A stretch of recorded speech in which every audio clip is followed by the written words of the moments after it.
বাংলাদেশ যে মুক্তিযোদ্ধার পক্ষে 90% জনগণ আর 10% রাজাকার আছে, এটাই তার প্রমাণ।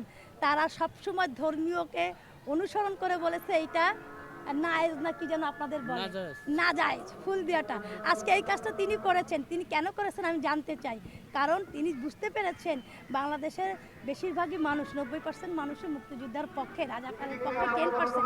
অতএব তারা যেহেতু একটা দল করে এবং তারা যে এই মুক্তিযোদ্ধার পক্ষের লোকদের না নিলে তারা যে রাষ্ট্র পরিচালনা করতে পারবেন এটা তারা বুঝতে পেরে আজকে তারা এই নাটক করেছেন।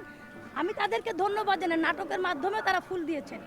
এই যে বঙ্গবন্ধুর যে ধারাটা সে ফুল দিতে হবে এটা যে তারা লালন করে এসেছেন, এটার জন্য আমি তাদেরকে ধন্যবাদ জানাই যে তারা অভিনয় হলেও নাটক হলেও তারা ফুল দিয়েছেন। এটা বঙ্গবন্ধুর দ্বারা বলার কারণটা জানতে চাচ্ছি। কারণ বঙ্গবন্ধু বাংলাদেশকে জন্ম দিয়েছেন এবং জন্ম হওয়ার পর থেকেই আমরা সেভাবেই সকলেই বাবা দাদা চাচা নানা সবাইকে দেখে এসেছি 21শে ফেব্রুয়ারিতে ফুল দিয়ে এসেছে।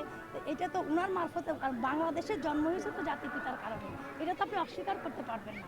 আপনি এখন মব সৃষ্টি করে আমাকে মারতে পারেন কিন্তু অস্বীকার করতে পারবেন জাতির পিতার আদর্শ ধারণ করেই তো লালন করেই তো বাংলাদেশের জন্ম।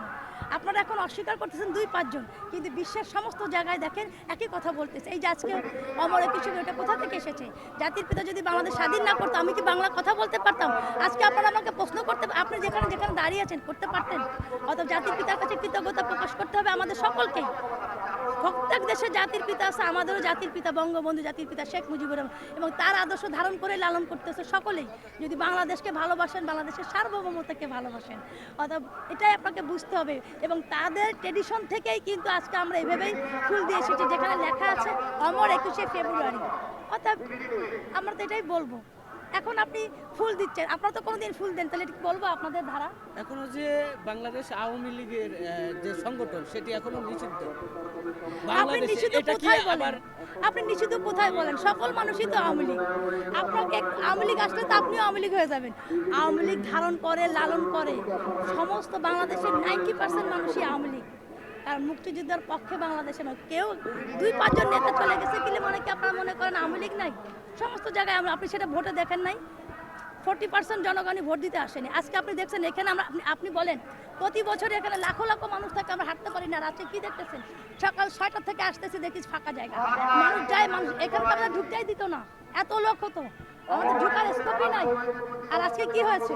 কারণ মানুষ আওয়ামী লীগের সংখ্যাই বেশি, এটা একটা বৃহত্তম দল, আপনি স্বীকার করেন আর না করেন এটা বৃহত্তম দল এবং এই দল থেকেই বাংলাদেশের জন্ম হয়েছে, এটা অস্বীকার করতে পারবেন না।